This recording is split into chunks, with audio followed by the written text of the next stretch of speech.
आज हम लोग डिस्कस करेंगे Indian trade, colonialism and the global system के बारे में, ठीक है ना। और ये भी एक बहुत इंपॉर्टेंट टॉपिक है। जानते हैं इसके बारे में क्या क्या आपको जानने को मिल सकता है। देखा जाए, लिखा हुआ है historically fine cottons produced in India were exported to Europe. देखिए, ये इतिहास गवाह है इस चीज़ का कि हमारे भारत में ना कॉटन का बहुत अच्छा क्वालिटी प्रोड्यूस किया जाता था। कॉटन का एकदम बहुत अच्छा क्वालिटी, इतना अच्छा क्वालिटी था कि यूरोप के अलग अलग कंट्री में रहने वाले लोग सारे दीवाने थे। वो चाहते थे कि यदि हम कपड़ा पहने तो भारत के कॉटन का ही बना हुआ पहने, क्योंकि उसमें क्लास था। क्लास मतलब एक रुतबा नजर आता था उसमें, है ना, बहुत अच्छा क्वालिटी का होता था। तो भारत में हमेशा कॉटन जो है ना एकदम बहुत अच्छा क्वालिटी का उगता रहा है और आज भी उगता है ना, आज भी। चल, तो वही लिखा हुआ था historically fine cottons produced in India were exported to Europe. तो इतिहास में एकदम शुरू से लेकर जब तक हम लोग मतलब जब तक का आप कह सकते हैं कि भारत और यूरोप के बीच में नाता रहा है ना, उस समय से लेकर आज तक हमारे यहाँ से एकदम अच्छा अच्छा कॉटन जो है हम लोग तो यूज करते ही हैं। इसके साथ ही साथ यूरोप में भी आज तक जाता है, पहले भी जाता था, ठीक है ना। आगे बढ़ते हैं फिर। British cotton manufacture began to expand. British cotton manufacture began to expand and industrialists pressurized the government to restrict cotton imports and protect local industry. अब देखिए ध्यान से, होता क्या था।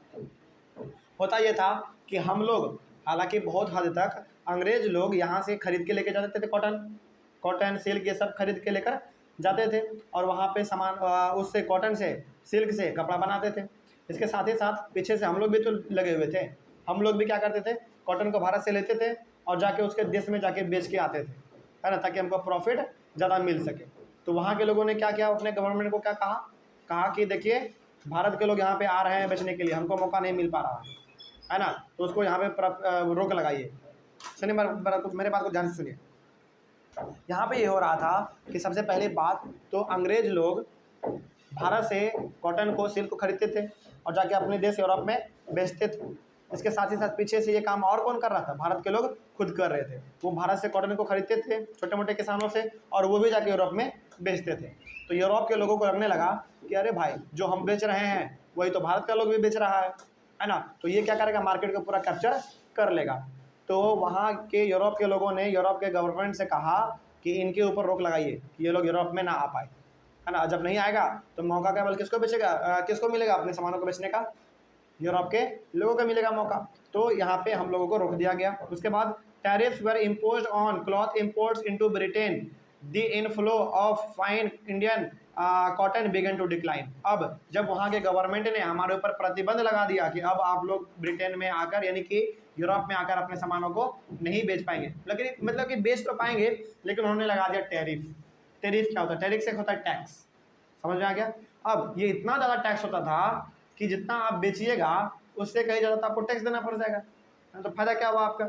जानिए इसके बारे में क्या है डेफिनेशन टैरिफ का। देखिए, tariff is a tax which are levied on goods at the at the point of entry that is at the border of the airport. तो अब यूरोप के गवर्नमेंट ने हम लोगों को, भारत के लोगों को कहा कि देखो भारत के लोग, यदि तुम अब यूरोप में अपने सामानों को बेचने के लिए आओगे तो तुमको क्या देना पड़ेगा, टैरिफ देना पड़ेगा, मतलब कि एक टैक्स देना पड़ेगा, है ना। और वो टैक्स हल्का फल्का होता नहीं था, बहुत ज़्यादा होता था। जितना लोगों को प्रॉफिट नहीं होता होगा उससे तो कोई ज़्यादा टैक्स ही ले लेता था, तो कैसे काम चलेगा। तो बेसिकली यदि देखा जाए तो ये लोग क्या कर दिए थे, इंडियन लोगों को मना कर दिए थे तुम यहाँ पे आप मत आओ। देखा जाए तो वही था, टैरिफ लगाने का मतलब क्या हुआ, टैक्स लगाने का मतलब क्या हुआ, यही तो हुआ, है ना। ज़्यादा टैक्स लगा रहे थे वो लोग। आगे बढ़ते हैं फिर। तो इससे हमारा क्या हो गया, जो हम लोग एक्सपोर्ट करते थे, जो हम लोग सामान बेचते थे ब्रिटेन में, वो हमारा कम हो गया। आगे also British manufacturers began to seek overseas market for their cloth. Now Indian textile faced stiff competition in other international market. अब हुआ क्या, अब ये हो गया कि हम लोगों को तो ब्रिटेन में परमिशन नहीं था आने का। ब्रिटेन बोलो या फिर आप यूरोप बोल दीजिए, बेसिकली ब्रिटेन बोलिए, क्योंकि ब्रिटेन का ही हमारा सामान, ब्रिटेन में हमारा सामान ज़्यादा जाता था। ब्रिटेन के साथ साथ हमारा पूरे यूरोप में सामान पूरा जाता था, है ना। अब हुआ क्या, अब ये हो गया कि हमारा सामान तो यूरोप जा नहीं सकता है, तो वो लोग हमारे सामान जो यहाँ से लेके जाते थे ब्रिटिशर्स लोग, वो लोग उससे कपड़ा बनाते थे, उल्टा कपड़ा बना के हमारे ही देश में ला के बेच रहे हैं। सोचो, हमारे देश से कपड़ा लेके गए, अपने मशीन से वहाँ पे बना लिए ब्रिटेन में, और वो कपड़ा ला के हमारे देश में बेच रहे हैं। तो इसको इससे प्रॉफिट किसको होगा, अंग्रेजों को फायदा हुआ, है ना। उसके बाद now Indian textile faced stiff competition in other international market. अब भारत में भी अपना कपड़ा बन रहा था, हम लोग मशीन तो नहीं था हमारे पास, लेकिन फिर भी हम लोग बना तो रहे थे ना, है ना। हैंडलूम से बना रहे थे हम लोग, हाथ से बुनाई कर करके हम लोग कपड़े बना रहे थे। तो इससे क्या हो गया, हम लोगों को एक बहुत तगड़ा कंपटीशन आ गया, है ना। ये हुआ कि हम लोग जो कपड़ा बेचते थे उसके बदले में हमारा क्या आ गया, उसके ऊपर मशीन से बना हुआ कपड़ा आ गया। तो जो हम लोग हाथ से कपड़ा बनाते थे उनका डिमांड मार्केट में घट गया। अब देखो मार्केट में डिमांड घटने का ना रीज़न था, रीज़न ये था कि अंग्रेज लोग पहली बात तो मशीन से बनाते थे कपड़ा, बड़ा मस्त बनता था। दूसरी बात बड़ा सस्ता होता था, है ना। तो भारत के लोग उसको खरीदते थे।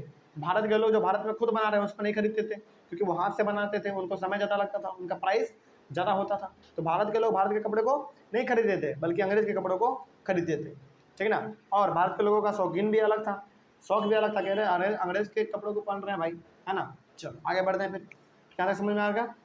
तो हमारे लिए इंडियन टेक्सटाइल के लिए एक बहुत बड़ा कंपटीशन था, है ना। आगे as a result of which from 30% in 1800 to 15% in 1815। अब हुआ क्या, ये हुआ कि हमारा जो मतलब कह सकते हैं कि आप जो वैल्यू था, जो हमारा वैल्यू था हमारे कपड़ों का 30% था। कब, 1800 में, यानी कि आप कह सकते हैं कि उससे हम लोग पैसा कौड़ी 13% कमा लेते थे फिर भी।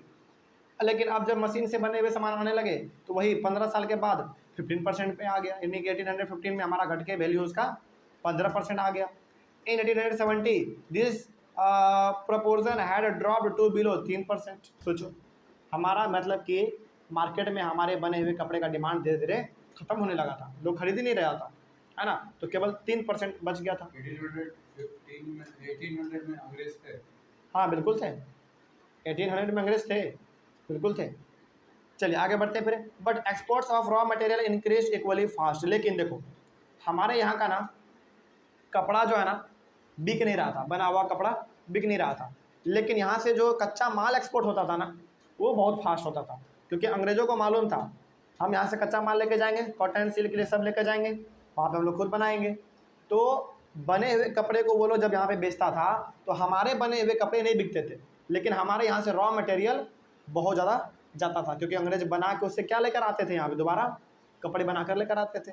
तो ये ऐसा नहीं समझिएगा कि हर चीज़ में हम लोग पीछे थे, नहीं, फिर भी हमारे यहाँ से एक्सपोर्ट थोड़ा सा हो रहा था, ठीक है। लेकिन हाँ एक्सपोर्ट में भी कौन कर रहा था एक्सपोर्ट, हम लोगों को तो परमिशन नहीं था भाई, मतलब परमिशन तो था लेकिन टैरिफ लगा हुआ था, तो ब्रिटिशर्स कर रहे थे, है ना। हमारे लोगों से सस्ते दामों में खरीदते थे कच्चे माल को और जाके वो अपने ब्रिटेन में कपड़ा बनाते थे, दोबारा इंडिया में लाके बेचते थे। तो उसके मामले में ये लोग आगे था। उसके बाद क्या हुआ, between 1812 and 1871 the share of raw cotton export rose from 5% to 35%। सोचो 1812 से लेकर 1871 के बीच में हमारे यहाँ से जो रॉ कॉटन एक्सपोर्ट होता था, यानी कि जो कच्चा माल होता था हमारा यहाँ से एक्सपोर्ट, वो 5% से लेकर 35% तक आ चुका था, क्योंकि इस समय में हमारे यहाँ से कच्चा माल जा रहा था और बने हुए ब्रिटेन से बने हुए सामान वापस इंडिया में आ रहे थे। आगे बढ़ते हैं फिर। आगे है British grew opium in India and exported it to China and with the money earned through this sale it financed its tea and other imports from China. अब देखिए यहाँ पे चाइना और इंडिया का रिलेशन समझिए।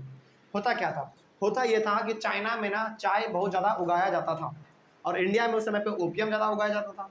हालांकि इंडिया में उस समय पे ओपियम भी था, चाय भी था, कॉटन भी था, सिल्क भी था, हर कुछ था इंडिया में, है ना। लेकिन यहाँ पे भारत और चाइना का रिलेशन को समझिए इस चीज़ को। ब्रिटेन में यानी कि पूरे यूरोप में डिमांड था चाय का, और चाय सबसे ज़्यादा उगाया कहाँ पे जा रहा था, चाइना में। और चाइना का ज़रूरत था किसको, चाइना को ज़रूरत था किस चीज़ का, ओपियम का। और ओपियम कहाँ पे उगाया जा रहा था, भारत में। तो अब यहाँ पे अंग्रेज खेल क्या खेल रहा है, अंग्रेज खेल ये खेल रहा है कि भारत के लोगों से ओपियम उगवाता था। ओपियम एक नशीला पदार्थ होता है जिसको हम लोग हिंदी में कहते हैं अफीम, है ना। तो उसको हुक्का के लिए भी पिया जाता है, उसको नशा उससे आता है थोड़ा सा। तो अंग्रेज भारत के लोगों से ओपियम उगवाता था, उस ओपियम को देता था वो कहाँ पे, चाइना वाले लोगों को, लो चाइना तुम ओपियम ले लो और बदले में तुम हमको क्या दे दो, चाय दे दो। और वो चाय क्या करता था, वो लोग जाके ब्रिटेन में बेचता था। तो देखो यहाँ पे ध्यान से फ़ायदा सोचना, यहाँ पे फ़ायदा यहाँ पे अंग्रेज़ों का ये था कि वो लोग भारत के लोगों से करवाता था ओपियम का खेती। ओपियम का खेती करवाने का उससे खरीद लिया ओपियम, और उस ओपियम को दे दिया चाइना वाले लोगों को, लो तुमको ओपियम चाहिए था, तुम ओपियम ले लो, बदले में तुम हमको क्या दे दो, चाय दे दो। तो चाय लेकर वो लोग कहाँ पे जाते थे, ब्रिटेन जाते थे। और ब्रिटेन में यानी कि पूरे यूरोप में चाय का बहुत ज़्यादा डिमांड था, क्योंकि चाय पीने से लोगों को ना एक रिफ्रेशमेंट मिलता था, दिमाग में दर्द ऐसे दिमाग का दर्द खत्म हो जाता था। ये चीज़ हो रहा था उस समय पे। आगे बढ़ते हैं फिर, तो चाइना और इंडिया का रिलेशन समझ में आ गया, कोई डाउट इसमें? चलिए आगे बढ़ते हैं फिर। उसके बाद कहाँ तक हो गया, हाँ ये हो गया। British manufacturers flooded the Indian market, food grain and raw material export from India to Britain and the rest of the world increased. अब इंडिया में जो सामान आता था ब्रिटिशर्स का वो बहुत ज़्यादा हो चुका था, क्योंकि यहाँ पे लोग नए नए कपड़े को पहन रहे थे, वो लोग मशीन से बना के लेके आता था, बड़ा सस्ता था, तो हम लोग उसको खरीदते भी थे, है ना। तो यहाँ से उनका डिमांड बढ़ गया था। इसके साथ ही साथ food grain and raw material exports from India to Britain and the rest of the world increased. लेकिन भारत से यदि कोई चीज़ सबसे ज़्यादा बाहर जाता था तो वो था कच्चा माल। कच्चा माल में हमारा क्या हो गया, कॉटन हो गया, है ना, जैसे मसाला भी होता था हमारा, ये सभी चीज़ था। आगे, but the value of British export to India was much higher than the value of British import from India. मतलब क्या हुआ इसका मतलब ये हो गया कि जब ब्रिटिशर्स लोग, देखिए यहाँ पे साफ साफ लिखा हुआ है, the value of British export to India was much higher than the value of British imports from India. मतलब ये हो गया कि जब ब्रिटिशर्स लोग अपने सामान को बनाकर इंडिया में एक्सपोर्ट करता था ना, तो उसका वैल्यू ज़्यादा होता था, लेकिन जब वो लोग कोई चीज़ यहाँ से खरीद के लेके जाता था तो उसका वैल्यू बहुत ही कम होता था। जान के वो लोग करता था ना ऐसा, ताकि हमको प्रॉफिट ज़्यादा हो सके। हाँ, इंडिया तो टैक्स भी नहीं लगाया था कोई, तो ये लोग जो है ना यहाँ से खरीद के लेके जाते थे सस्ते दामों में, लेकिन वो लोग उधर से बना के लेके आते थे, थोड़ा सा महंगा पड़ता था, तो प्रॉफिट उनको ज़्यादा मिलता था, लेकिन उतना भी महंगा नहीं था कि भारत के लोग उसको खरीद ना पाए, ठीक ठाक था, है ना। तो भारत के लोग उसको खरीदते भी थे। तो 10 Britain had a trade surplus. अब इस यहाँ पे क्या हुआ, ब्रिटेन के पास आ गया ट्रेड सरप्लस। अब ये ट्रेड सरप्लस क्या है, नीचे में डेफिनेशन लिखा हुआ है, अभी समझाएंगे, पहले समझ लीजिए।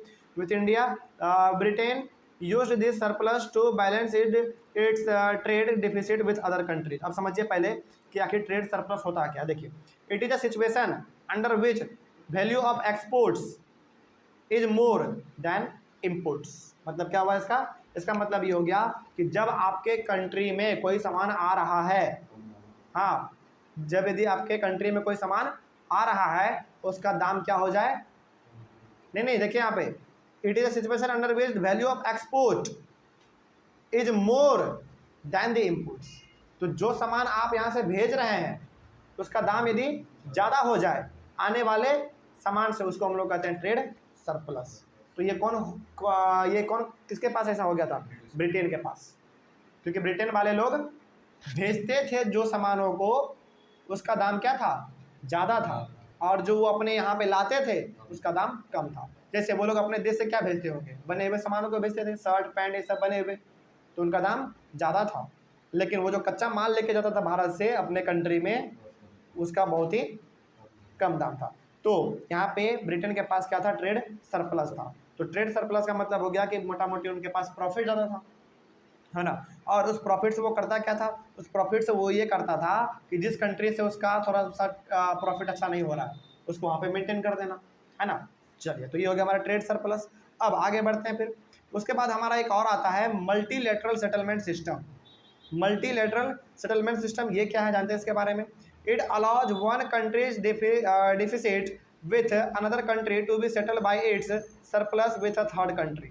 मतलब क्या हुआ इसका मतलब ये हो गया कि जैसे मान लीजिए कि ब्रिटेन वाले लोग भारत से क्या कर रहे थे, प्रॉफिट ज़्यादा कमा रहे थे। ब्रिटेन वाले लोग भारत से प्रॉफिट ज़्यादा कमा रहे थे, तो उनके पास क्या था, ट्रेड सरप्लस था। और वो ट्रेड सरप्लस यदि किसी तीसरे कंट्री को मदद करने के लिए इस्तेमाल किया जाए, उसी को हम लोग क्या कहते हैं, मेनली मल्टीलेटरल सेटलमेंट सिस्टम कहते हैं। बेसिकली यही था। दो कंट्री के बीच में आपने प्रॉफिट कमा लिया, उस प्रॉफिट को हम लोग किसी दूसरे कंट्री में इस्तेमाल कर दिए, जहाँ पे कि प्रॉफिट कम था वहाँ पे इस्तेमाल कर दिए। उसके बाद Britain trade surplus in India helped pay the so called home charges. Home charges include British official salary and pension of the British officials in India. India से जो वो अपना ट्रेड सरप्लस कमाता था, इनकी इंडिया से जो उनको प्रॉफिट होता था अंग्रेजों को ट्रेड के मामले में, वो प्रॉफिट मेनली वो लोग इंडिया में काम कर रहे ब्रिटिशर्स को सैलरी देने में, पेंशन देने में इस्तेमाल करता था। जैसे देखिए इंडिया में कितना बड़ा उनका आर्मी था, है ना, कितना बड़े बड़े ऑफिसर्स थे, वो तो फालतू में रहेंगे नहीं, उनको पेमेंट तो करना पड़ेगा। तो वो पेमेंट कहाँ से, अंग्रेज अपने घर से देते थे क्या? नहीं, वो जो प्रॉफिट कमाते थे ट्रेड के थ्रू, उसी ट्रेड के पैसे से ये लोग सैलरी को दे देते, पेंशन भी दे देते, है ना। तो ये यहाँ तक आपने पूरी तरीके से समझ लिया। तो मल्टीलेटरल सेटलमेंट सिस्टम क्या था, समझ में आ गया? कोई डाउट यहाँ तक? चलिए, तो ऑनलाइन वाले बच्चे मैं ये मानकर चल रहा हूँ कि आप इसका बार बार स्क्रीनशॉट लेकर नोट्स भी बना रहे होंगे। आई होप आप लोगों को भी समझ में आ गया होगा। और अगले वाले क्लास में हम लोग डिस्कस करेंगे द इंटर वॉर इकोनॉमी के बारे में, ठीक है। और मिलते हैं फिर हम लोग अपने अगले वाले क्लास में। Thank you very much and have a nice day.